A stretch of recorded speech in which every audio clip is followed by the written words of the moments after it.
3 seconds. That was all the time separating life from a bloodbath in the VIP section of the Obsidian. A Glock 19 slid across the polished mahogany table, spinning like a roulette wheel, before stopping dead in front of Damon Cross.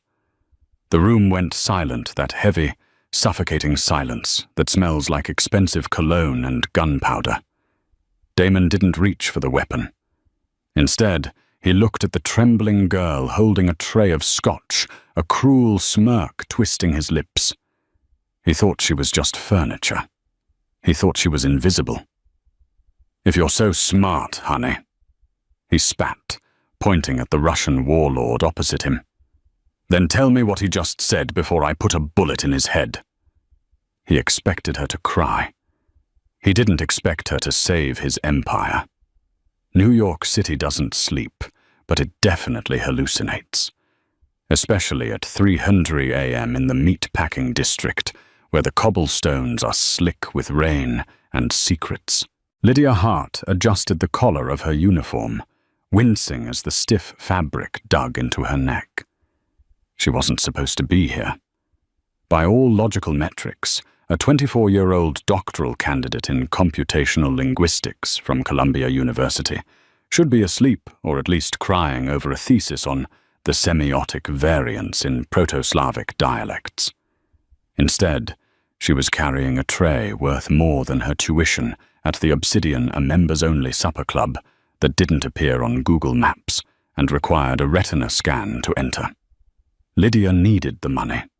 Her mother's medical bills at Mount Sinai were bleeding her dry, and the scholarship stipend barely covered rent in her shoebox apartment in Queens. So she became invisible. That was the first rule of the Obsidian. You are not a person. You are a ghost with a serving tray. Table 4 needs a refresh. Top shelf. The Macallan, 1926. The floor manager, a nervous man named Arthur, who sweated through his suits, hissed at her. "And for God's sake, Hart, don't look them in the eye. Mr. Cross is in a mood." Damon Cross. Even the air conditioning seemed to drop 5 degrees when his name was spoken. The tabloids called him a venture capitalist and a shipping magnate. The FBI files, the ones Lydia's ex-boyfriend, a paralegal, had drunkenly hinted at, called him the capo di tutti I capi of the reorganized East Coast syndicate. He wasn't the old-school mobster eating spaghetti in a tracksuit. Damon Cross wore bespoke Tom Ford spoke with the diction of a senator and dismantled his enemies with the precision of a surgeon. Lydia took the crystal tumblers. Understood. She moved through the dimly lit room. The walls were lined with black velvet absorbing sound. It was designed for privacy, designed for conspiracy.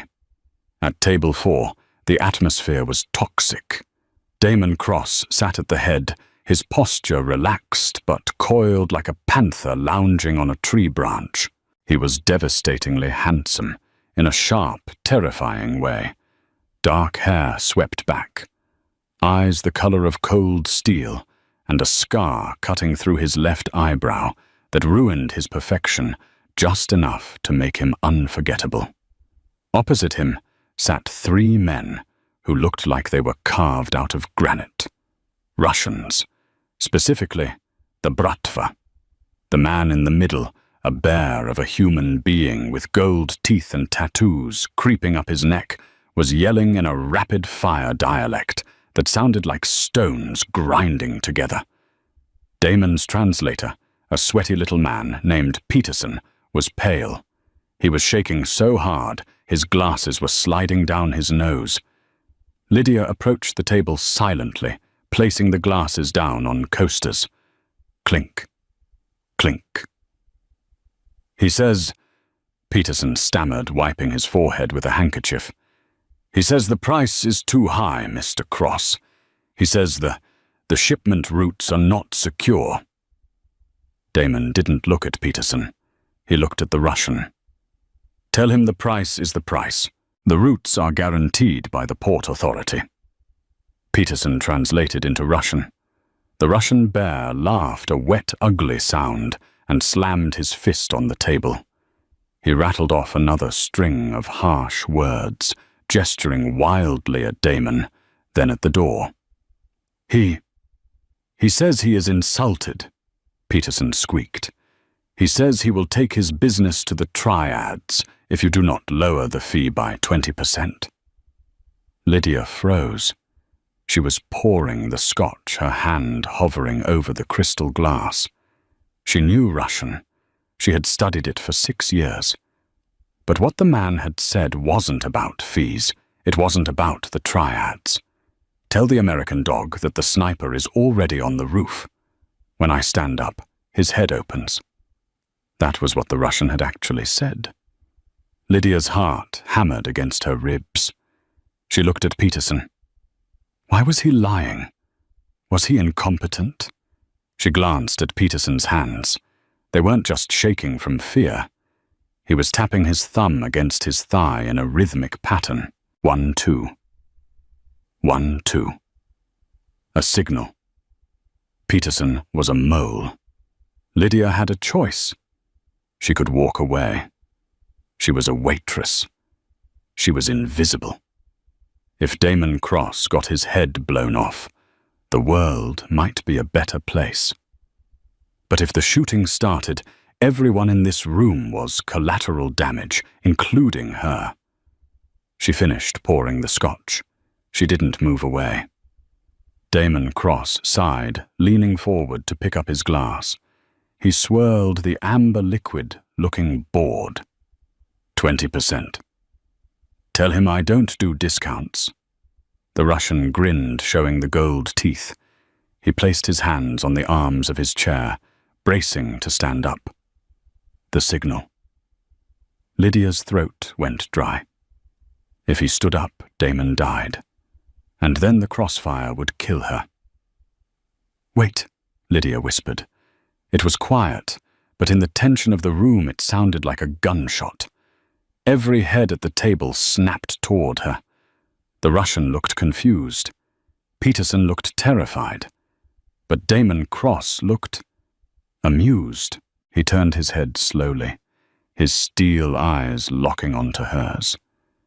It felt like being scanned by a weapon system. Did the furniture just speak? Damon asked, his voice low and smooth, like velvet dragged over gravel. Arthur, the manager, materialized out of the shadows, looking like he was about to have a heart attack. Mr. Cross, I am so sorry. This girl is new. She's hot. Get back to the kitchen immediately. No, Damon said, raising a hand. He didn't break eye contact with Lydia. She has something to say, don't you, sweetheart? Lydia clutched the empty tray against her chest, like a shield. I just...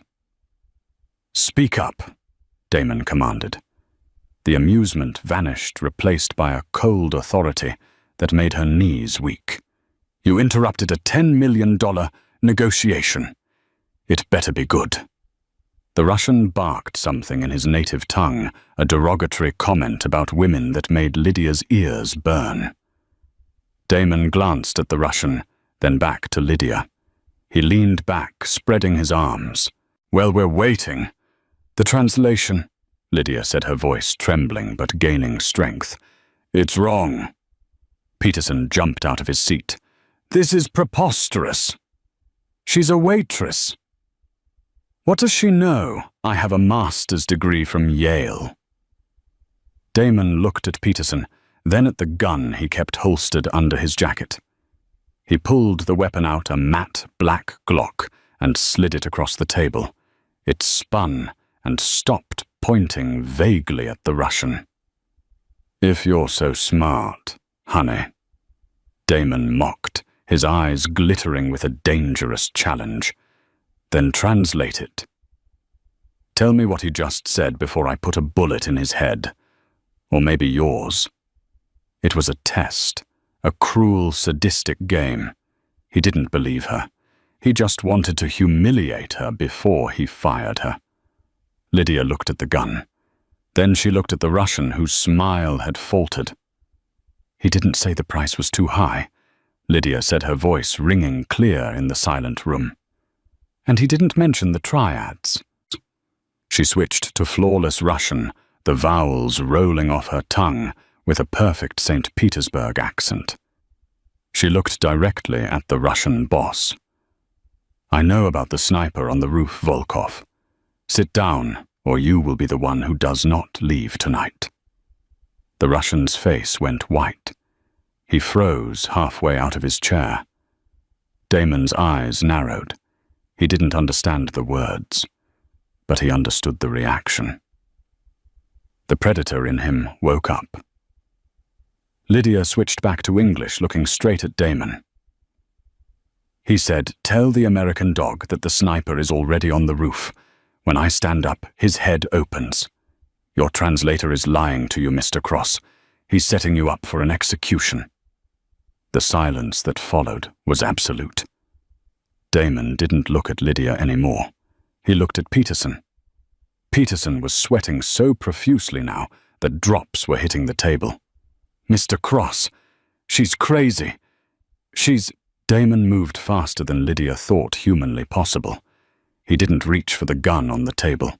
He reached for the steak knife on his plate. In one fluid motion, he pinned Peterson's hand to the mahogany wood. Peterson screamed a high-pitched wail that echoed off the velvet walls.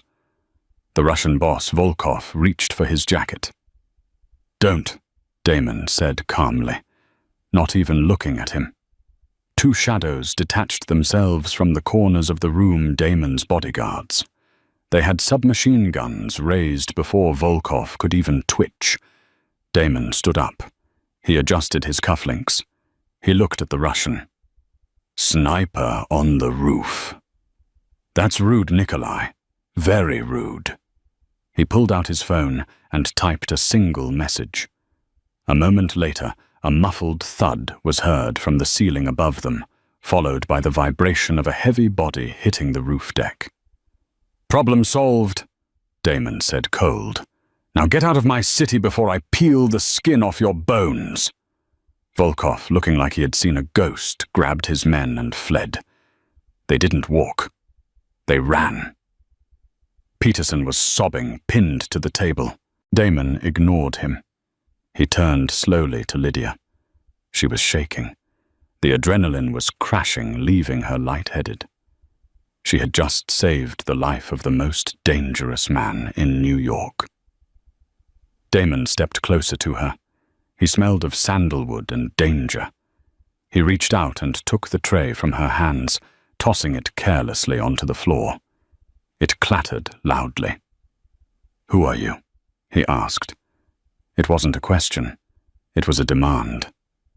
"Lydia," she whispered. "Lydia Hart." "Well, Lydia Hart," Damon said, reaching into his pocket. He pulled out a heavy roll of cash and stuffed it into her apron pocket. Then he grabbed her chin, tilting her face up to his. His fingers were hot. "You're fired." Lydia blinked, tears stinging her eyes. "What?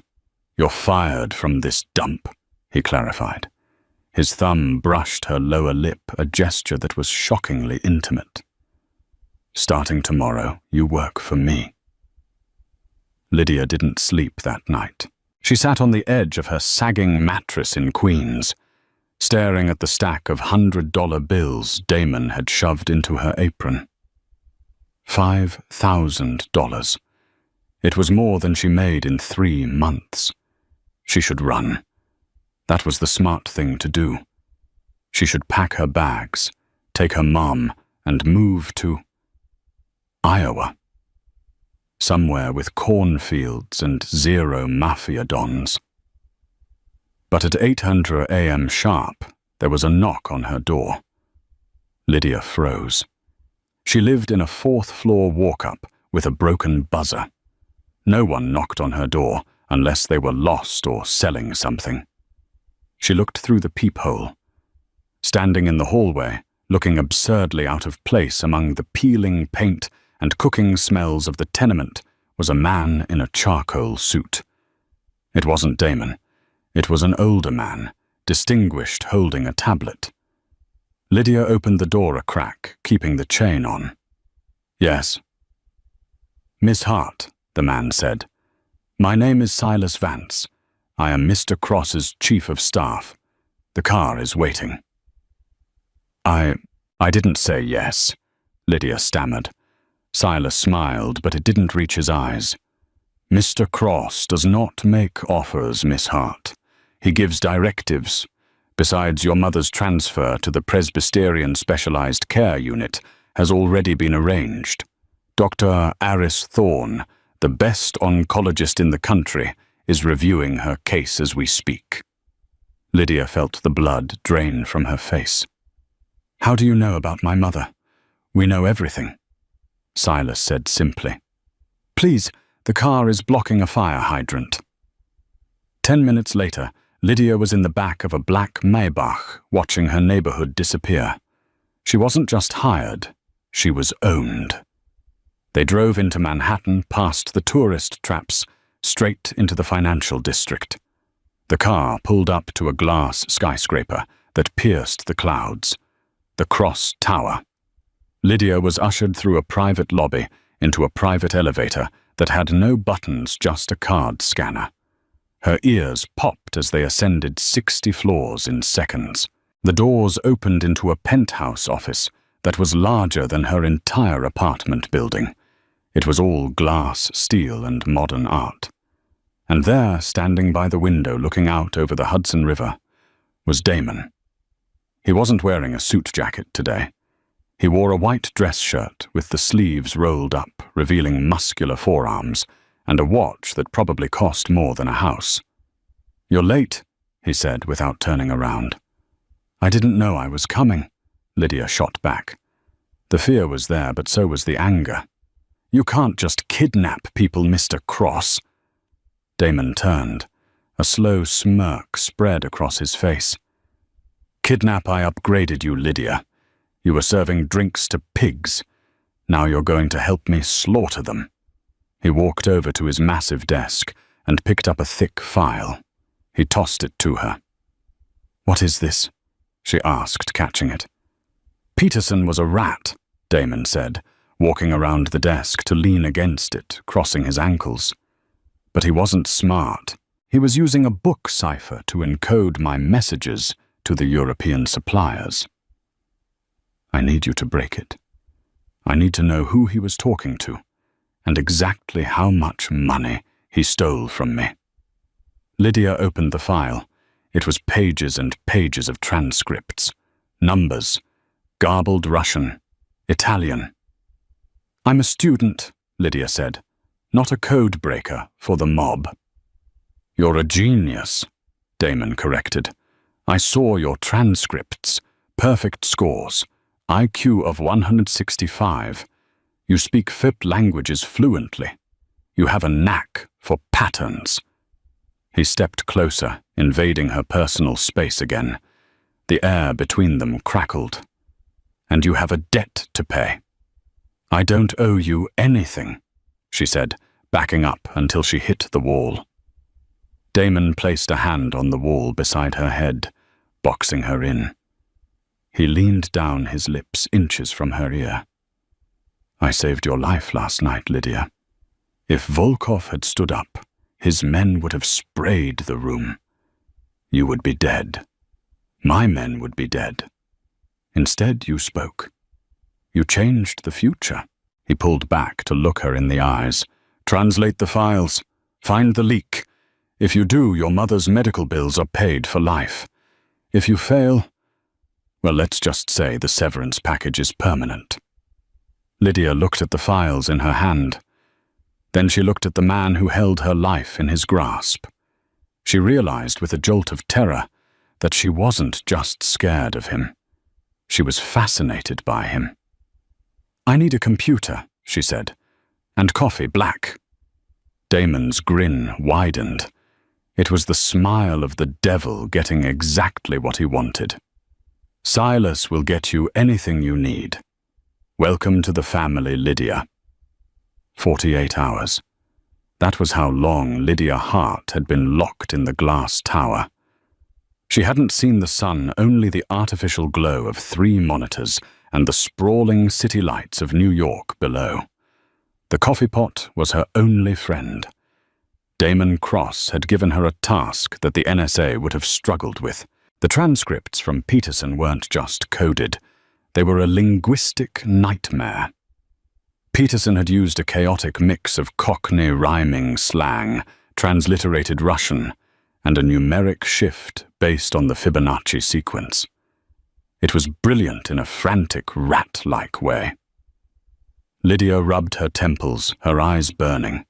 She was wearing one of Damon's spare shirts, which hung off her small frame like a dress, smelling faintly of tobacco and expensive cedar. Her uniform had been discarded in a trash can hours ago.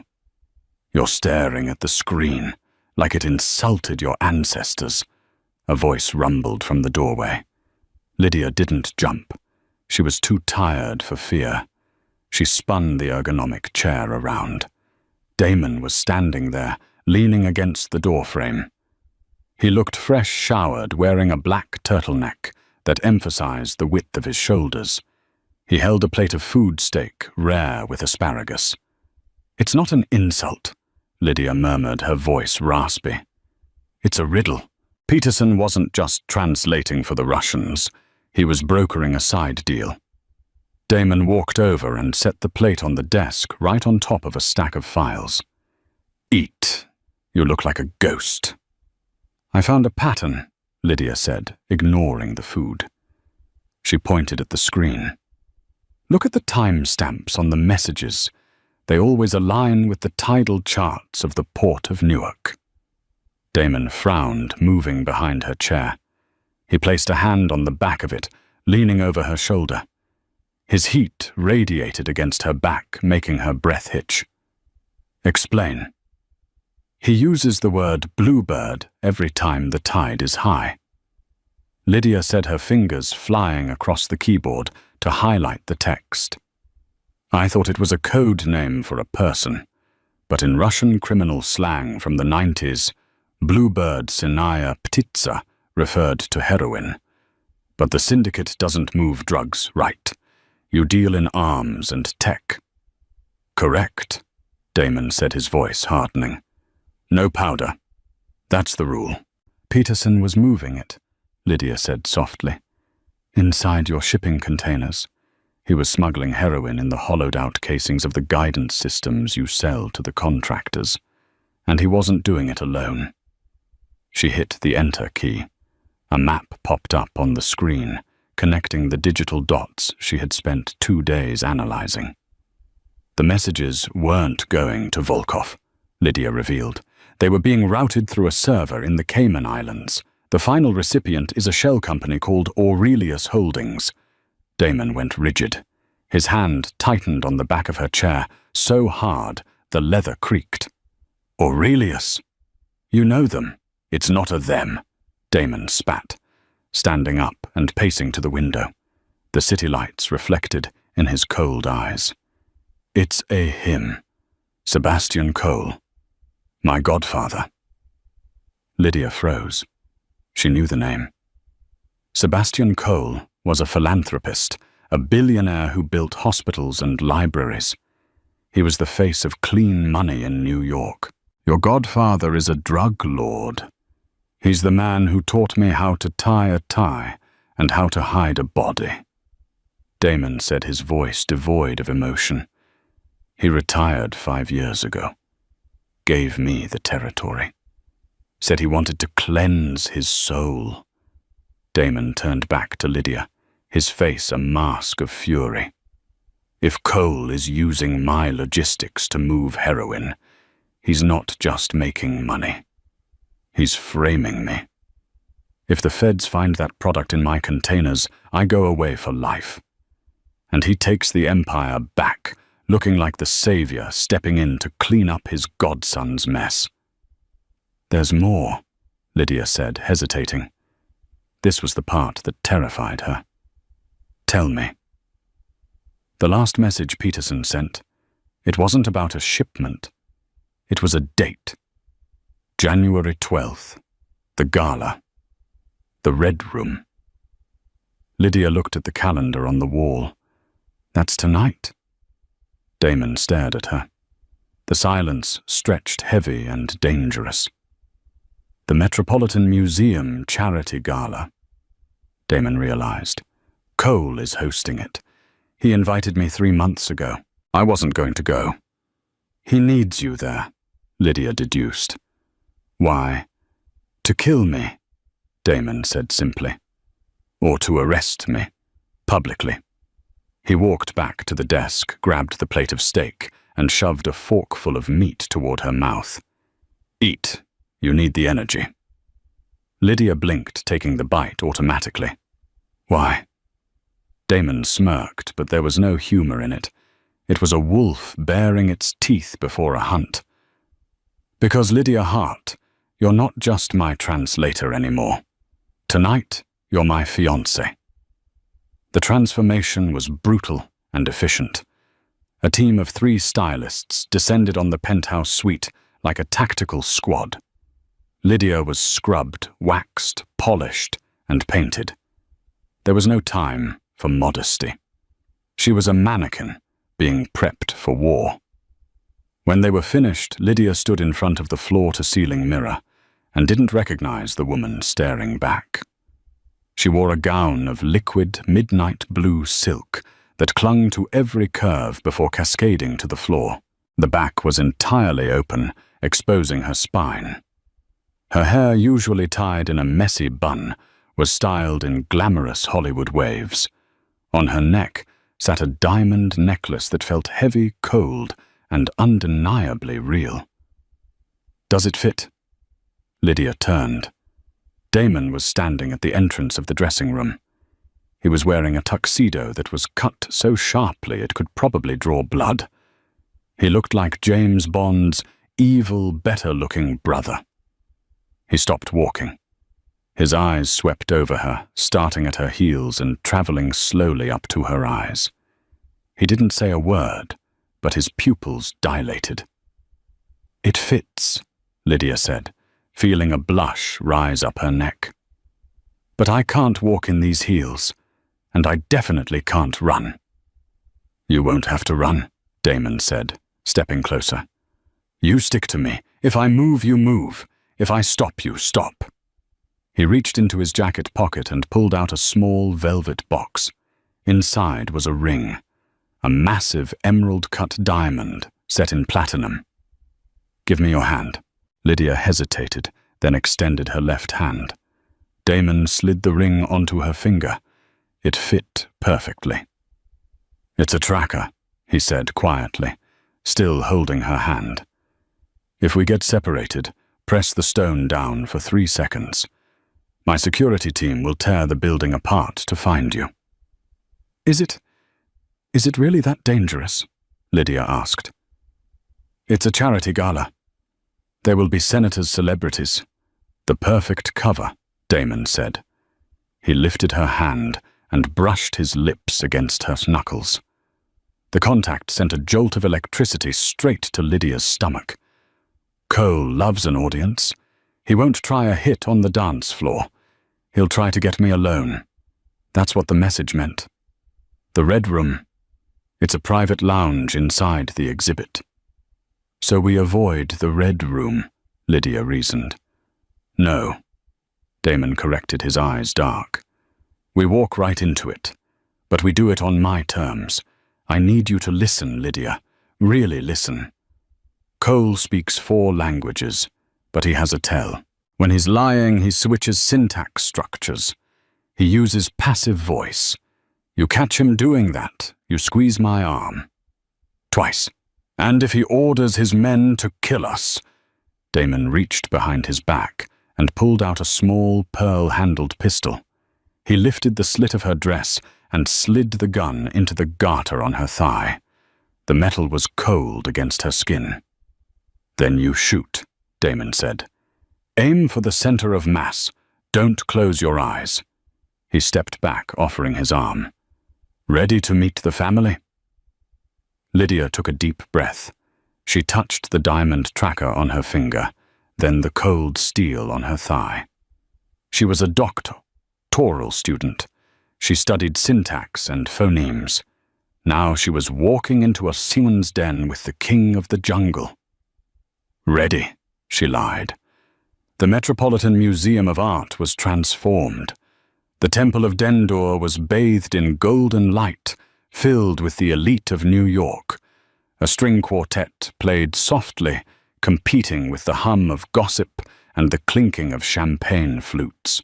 As Damon and Lydia entered, the room went quiet. It was the same silence from the club, but magnified. Hundreds of eyes turned to them. Damon Cross, the reclusive prince of the underworld, had arrived, and he had a woman on his arm. Cameras flashed a blinding staccato of light. Damon didn't blink. He placed a possessive hand on the small of Lydia's back, guiding her through the shark tank. "Smile," he whispered in her ear. "You adore me. I'm the love of your life." Lydia forced a smile, leaning into him. "You're an arrogant sociopath," she whispered back, beaming at a photographer. "And you're beautiful when you're terrified," he retorted, nodding at a senator. They moved through the crowd. Lydia's senses were on high alert. She was doing what she did best, analyzing data. She listened to the snippets of conversation around them. Stock drop. Cross is finished. Midnight announcement. "They know," Lydia murmured, not moving her lips. "People are whispering about an announcement at midnight. Something about your companies." "Cole's move," Damon said, tight-jawed. "He's going to announce the hostile takeover or the federal investigation. He wants to destroy my reputation before he destroys my body." "Damon." A booming voice cut through the noise. Standing by the ancient Egyptian sandstone was a man who looked like a benevolent grandfather. Silver hair, a tuxedo with a red velvet cummerbund, and a smile that seemed too wide. Sebastian Cole. "Uncle," Damon said, stopping. He didn't extend his hand. Cole didn't seem to mind. He stepped forward, opening his arms. "I didn't think you'd come. And who is this stunning creature?" "Lydia," Damon said. "My fiancée." Cole's eyes flickered. Just for a microsecond. A tiny crack in the mask. Lydia saw it. He wasn't expecting Damon to bring anyone, let alone a witness. "Fiancé."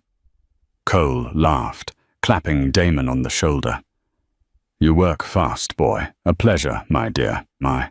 He took Lydia's hand and kissed it. His lips were dry. "I hope you know what you're getting into. This family. We have history." "I love history," Lydia said smoothly, keeping her voice light. "Damon tells me you taught him everything he knows." "Not everything," Cole said, his eyes locking onto Damon's.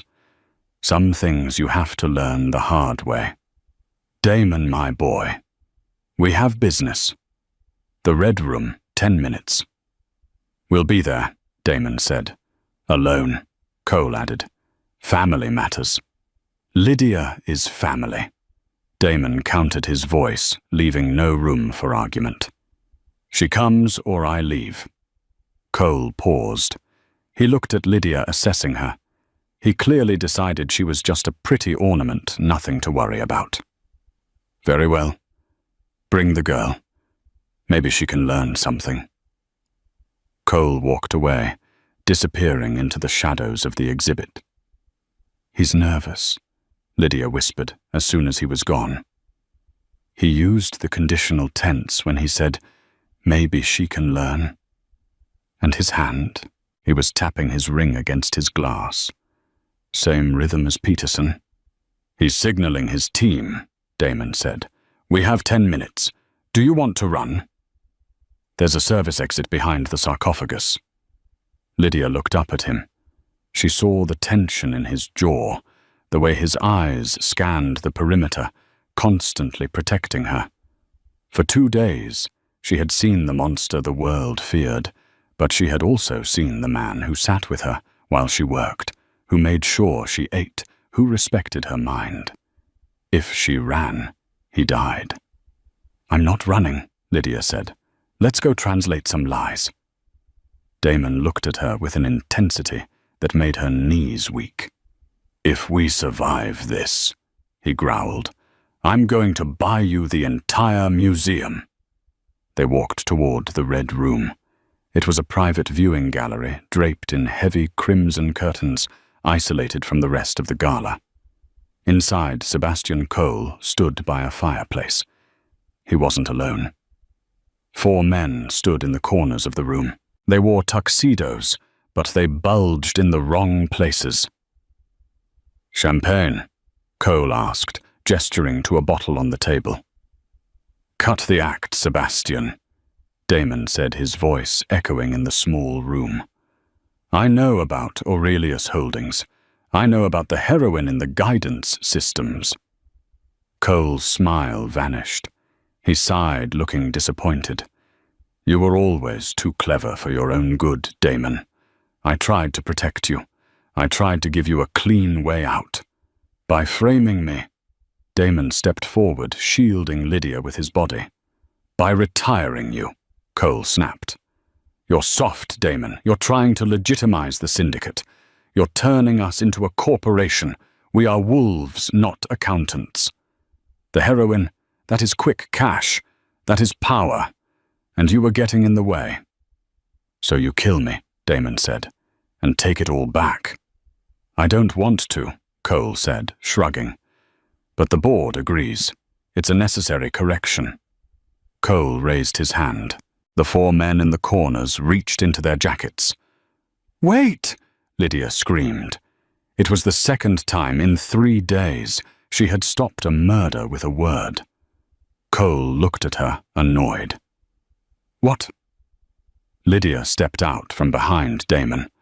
Her heart was hammering so hard she thought it would explode, but her brain was icy cool. "You can't kill him," Lydia said, her voice steady. "Because if you do, the email I scheduled goes out to the FBI, the DEA, and the New York Times in exactly..." She checked her watch. 3 minutes. Cole laughed. "The dead man's switch a classic bluff, my dear." "It's not a bluff," Lydia said. "And it's not just the files. It's the decryption key for your offshore accounts in the Caymans. I broke the Fibonacci cipher, Sebastian. I have the names of your buyers, the cartel leaders in Sinaloa. The triad connection in Hong Kong, I have it all." She switched to fluent Mandarin, quoting a message she had decoded hours ago. "The bluebird flies at midnight, but the cage is made of gold." Cole's face went pale. That was a message he had sent personally to a triad leader only 6 hours ago. There was no way she could know that, unless she had total access. "You..." Cole pointed a shaking finger at her. "Who is she?" "She's the smartest person in the room," Damon said, a dark pride in his voice. "And she's right. Kill us, and you lose everything. Your money, your reputation, your freedom. You'll die in a federal prison." Cole hesitated. His eyes darted to his men, then to Damon. The certainty was gone. "Call them off," Damon ordered, "and sign the transfer of Aurelius Holdings to me. Tonight. Right now." "Or what?" Cole sneered, though he looked like a cornered rat. "Or Lydia presses send," Damon said. It was a standoff. The air crackled with violence. Suddenly, one of the guards behind Damon raised his gun. He wasn't waiting for Cole's order. He was a hired gun, and he was getting impatient. "Damon down!" Lydia screamed. She didn't think. She tackled Damon, shoving him hard. The gun went off. Bang! A vase shattered where Damon's head had been a second ago. Damon hit the floor and rolled the movement, practiced and fluid. He didn't reach for a gun. He reached for a knife concealed in his sleeve. He threw it. The blade buried itself in the shooter's throat. Chaos erupted. "Kill them!" Cole shrieked, diving behind the sofa. Lydia scrambled on the floor, the silk dress tearing. She reached for the garter, her fingers fumbling for the cold metal of the pistol Damon had given her. Another guard charged at her. He was huge, a mountain of muscle. He raised a boot to stomp on her. Bang! Bang! 2 shots rang out. The guard dropped like a stone, clutching his chest. Damon stood over Lydia, his smoking gun in hand. His face was a mask of pure, unadulterated rage. He wasn't looking at the man he shot. He was looking at the others. "Anyone else touches her?" Damon roared, his voice shaking the walls. "And I will burn this entire city to the ground." The remaining 2 guards hesitated. They looked at their dead comrades. They looked at the demon in the tuxedo. They dropped their guns. Damon didn't relax. He kept his gun trained on the sofa where Cole was hiding. He reached down with his other hand and hauled Lydia to her feet. "Are you hurt?" he demanded, his eyes frantically scanning her for blood. "I'm fine," Lydia gasped, adrenaline flooding her veins. "I'm fine." Damon grabbed her face and kissed her hard, a bruising, desperate kiss that tasted of fear and survival. Then he pulled back, turning his attention to the sofa. "It's over, Sebastian," Damon called out. "Come out and sign the papers, or I let my fiancée finish the job." The silence in the red room was heavier than the gunshot had been. The smell of cordite, sharp and metallic, hung in the air, mixing with the scent of expensive perfume and the coppery tang of blood. Sebastian Cole, the man who had controlled the East Coast Underground for 30 years, sat slumped on the velvet sofa. He looked small, defeated. He picked up a Mont Blanc pen with a shaking hand. "You're making a mistake, Damon," Cole rasped, signing the document that transferred Aurelius Holdings and all its assets to a blind trust controlled by Damon. "You think you can just go legitimate? You think the Senate, the FBI, the IRS will just let you walk away because you bought a few hospitals?" "I'm not walking away," Damon said, holstering his weapon, but keeping his eyes fixed on the old man. "I'm evolving, something you refused to do." Lydia stood by the fireplace, her arms wrapped around herself. The adrenaline was fading, replaced by a bone-deep chill. She watched Damon. He was terrifyingly calm. He had just shot 3 men, and his heart rate hadn't seemingly spiked. Cole finished signing. He tossed the pen onto the table. "There. It's yours. The shipping routes, the shell companies, the debt ledgers." He looked at Lydia, a cruel smile twisting his lips. "And the girl's file." Damon stiffened. "What?" Cole reached into his tuxedo jacket. Damon flinched, hand going to his gun, but Cole only pulled out a small, crumpled envelope. He slid it across the table toward Lydia. "Did you really think it was a coincidence?" Cole asked softly, his eyes gleam with malice. "That a waitress with a genius-level IQ and fluency in 5 languages just happened to be working at the Obsidian on the exact night my Russian contact was there." Lydia stepped forward, her legs feeling like lead. She picked up the envelope. "Don't open it," Damon commanded, his voice sharp. Lydia ignored him. She tore the seal. Inside was a single sheet of paper. It was a surveillance log. Dates, times, photos of her leaving the university, photos of her mother in the hospital, and a financial transaction record. Sender Aurelius Holdings, recipient Mount Sinai, billing debt, memo rejection of insurance claim, terminal coverage. Lydia gasped, the room spinning. She looked at Cole with horror. "You blocked my mother's insurance approval." "I bought the insurance company's debt 3 years ago," Cole admitted, sounding bored. "I flagged your mother's account. I knew the financial pressure would break you. I knew you'd look for quick cash. I needed a code breaker, Lydia. I was grooming you. I was going to offer you a job next week." He chuckled darkly. "Damon just happened to find you first. But make no mistake, my dear. You were never a person to us. You were always just a resource to be acquired." Lydia felt like she had been punched in the gut. Her entire life, her struggle, her poverty, her mother's suffering had been engineered by this man, just so he could use her brain for his criminal empire. And Damon, she looked at Damon. He wasn't looking at Cole.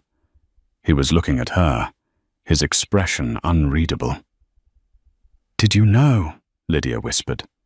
"Lydia!" Damon started stepping toward her. "Did you know?" She screamed, her voice cracking. "I didn't know he caused it." Damon said, his voice low and intense.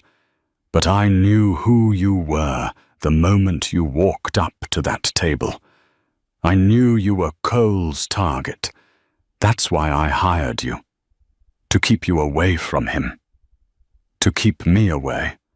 Or to use me yourself." Lydia threw the papers at him. They fluttered down like snow. "You're all the same. You play with people's lives like it's a game of chess." "I saved your life," Damon roared, the control finally snapping. "Tonight in the club. Every step of the way. You put me in the line of fire."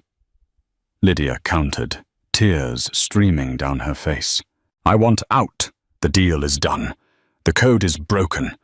Cole is finished. I want my life back." Damon stared at her. For a moment he looked like he was going to argue, to command, to force her to stay. But then he looked at the fear in her eyes, the exhaustion. He closed his eyes and took a deep breath. When he opened them, the steel was back. "Fine," he said coldly. "Reed is outside with the car. He'll take you to the hospital. Your mother has been moved to a private suite. It's paid for. Forever." "I don't want your money," Lydia sobbed. "It's not my money," Damon said, turning his back on her to face Cole. "It's your severance package. Go, before I change my mind." Lydia didn't hesitate. She ran. She ran out of the red room, past the dead bodies, through the panicked gala guests, who were just realizing something was wrong, and out into the cool New York night. She didn't look back. Silence in the red room was a physical weight. It pressed against Lydia's eardrums, heavier than the roar of the gunshot that had shattered the vase moments ago. The air was thick, suffocatingly hot, and carried the stinging metallic scent of cordite mixed with the copper tang of blood. Damon Cross stood over the coffee table, his chest heaving slightly beneath his ruined tuxedo. He didn't look like a victor. He looked like a statue carved from grief and violence. The gun in his hand was lowered, but his knuckles were white, straining against the grip as if he were fighting the urge to raise it one last time. On the velvet sofa, Sebastian Cole looked small. The titan of the East Coast, the man who had terrified senators and dissolved unions with a whisper, was now just an old man with shaking hands. "Sign it," Damon commanded. His voice was a low growl stripped of all the charm he had worn in the ballroom. "Sign it and disappear, Sebastian. It's the only mercy you're going to get." Cole picked up the Mont Blanc pen. It clicked against the glass table, a tiny sound that echoed loudly in the stillness. He looked at the document transferring Aurelius Holdings to Damon's blind trust. It was the end of his reign. The end of 30 years of power. You think you've won? Cole rasped, the ink flowing across the page as he signed his life away. You think because you have the codes and the shipping routes and the girl that you can just wash the blood off your hands? You can't, Damon. The stain doesn't come out. It just turns into rust. I'm not trying to be clean, Damon said, watching the pen move. I'm just trying to be finished. Cole finished the signature with a flourish that was pathetic in its defiance. He tossed the pen onto the table. It rolled and hit the edge of a crystal ashtray. Done, Cole spat. The ships, the shell companies, the debt ledgers, it's all yours. You are now the king of the ashes. Damon reached for the papers, his eyes cold. Get out. If I see you in New York after sunrise, I won't send a lawyer. I'll send a hearse. Cole stood up slowly, smoothing his jacket. He looked at the dead body of his guard, then at Damon, and finally his gaze landed on Lydia. A slow, cruel smile spread across his face, the smile of a man who knows he has one bullet left, and he doesn't need a gun to fire it. I will leave, Cole said softly. But I think there is one more asset we need to transfer. Full disclosure, as the accountants say. He reached into the inner pocket of his tuxedo. Damon's gun snapped up instantly, leveled at Cole's forehead. Don't. Relax, boy. Cole chuckled, the sound dry like dead leaves. No weapons, just a receipt. He pulled out a thick, cream-colored envelope sealed with red wax. He didn't give it to Damon. He slid it across the glass table, pushing it toward Lydia. Lydia was standing by the fireplace, shivering despite the heat. The adrenaline was crashing, leaving her nauseous. She looked at the envelope. It had her name on it. Lydia Hart, written in elegant calligraphy. What is this? She whispered. The truth, Cole said. Open it, unless you prefer to remain a pet. Lydia, don't, Damon warned.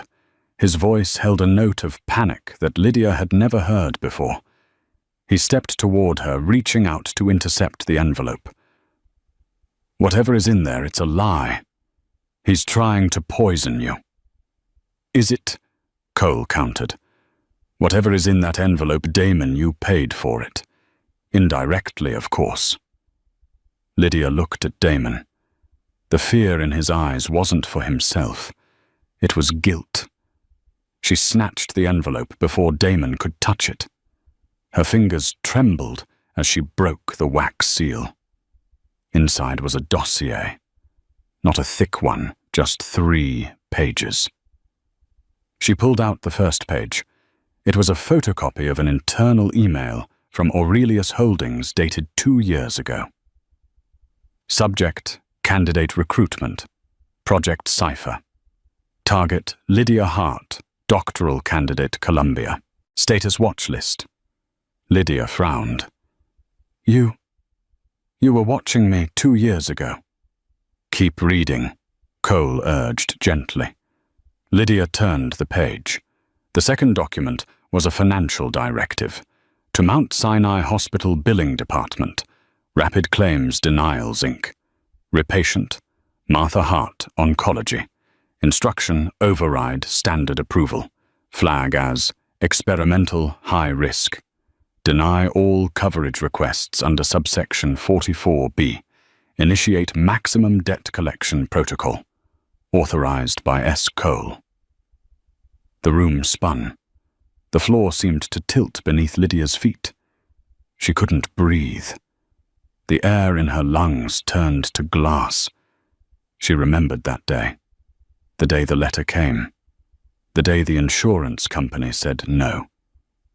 The day the doctor told her that without the $201,000 treatment, her mother would die in agony. That was the day Lydia had stopped sleeping. That was the day she had taken the extra shifts at the Obsidian. That was the day she had become desperate enough to become invisible. It hadn't been bad luck. It hadn't been a bureaucratic error. It had been a strategy. You. Lydia looked up, her vision blurring with hot tears. She looked at Cole with horror. You blocked her treatment. You made her suffer for what? To break you, Cole said simply, as if discussing the weather. I needed a code breaker who was brilliant but desperate. Someone with nothing to lose but everything to fight for. Happy people don't work for the Mafia, Lydia. Broken people do. I broke you so I could buy you. I was going to make you an offer next week. Damon just happened to find you first. Lydia let out a sound that was half sob, half scream. She felt violated in a way that was deeper than any physical wound. Her entire life, her mother's pain, her poverty. It was all just a line item in a ledger for these men. She turned to Damon. He was standing frozen, his face pale. He wasn't looking at Cole. He was looking at the papers in her hand. Did you know? Lydia asked. Her voice was barely a whisper, but it cut through the room like a razor. Lydia. Damon started taking a step forward. Did you know? She screamed, throwing the papers at him. They fluttered in the air, drifting down between them like white feathers. I didn't know he caused it, Damon said rapidly, his intensity terrifying. I swear to you. I didn't know he blocked the insurance. But you knew who I was, Lydia accused, backing away from him. In the club, when you fired me, when you kidnapped me, you knew I was his target. Yes, Damon admitted. I saw your file on his server a week ago. I knew he was grooming you. That's why I took you. To save me. Lydia laughed, a harsh, hysterical sound. Or to steal me. You didn't hire me to protect me, Damon. You hired me because you wanted the asset before he got it. You're just like him. You just pay better. I am nothing like him, Damon roared, slamming his hand against the wall. The sound made the remaining guards flinch. I saved your life tonight. I took a bullet for you. Does that mean nothing? You put me in front of the gun in the first place, Lydia cried, tears streaming down her face, ruining the makeup the stylists had spent hours applying. This dress, this ring, this game, it's all blood. It's all built on people like me, suffering so men like you can feel powerful. She ripped the diamond ring from her finger. It felt heavy, like a shackle. She threw it at him. It hit his chest and bounced off, clattering onto the floor next to the dead body. I'm done, Lydia said, her voice shaking, but resolute. I want out. The code is broken. The empire is yours. I want my life back. Damon stared at the ring on the floor. Then he looked at Lydia. He saw the exhaustion in her posture. He saw the way she looked at him not with love or even fear anymore, but with revulsion. He could force her to stay. He had the power. He could lock her in the tower, keep her as his golden bird. But he remembered the way she had looked standing up to the Russian. He remembered her brilliance. If he caged her, he would destroy the very thing he admired. Damon's shoulders sagged. The fight drained out of him. Reed is outside, Damon said, his voice dead. The car is waiting. He'll take you to the hospital. Your mother has been moved to the private suite at Presbyterian. The account is fully funded. For life. I don't want your money, Lydia sobbed. It's not charity, Damon snapped, turning his back on her so she wouldn't see his face. It's a transaction. You did the work. You get the payment. Now go, before I change my mind. Lydia didn't hesitate. She didn't say goodbye. She turned and ran. She ran out of the red room, past the stunned caterers, through the gala, where the orchestra was still playing a waltz, oblivious to the tragedy that had just occurred.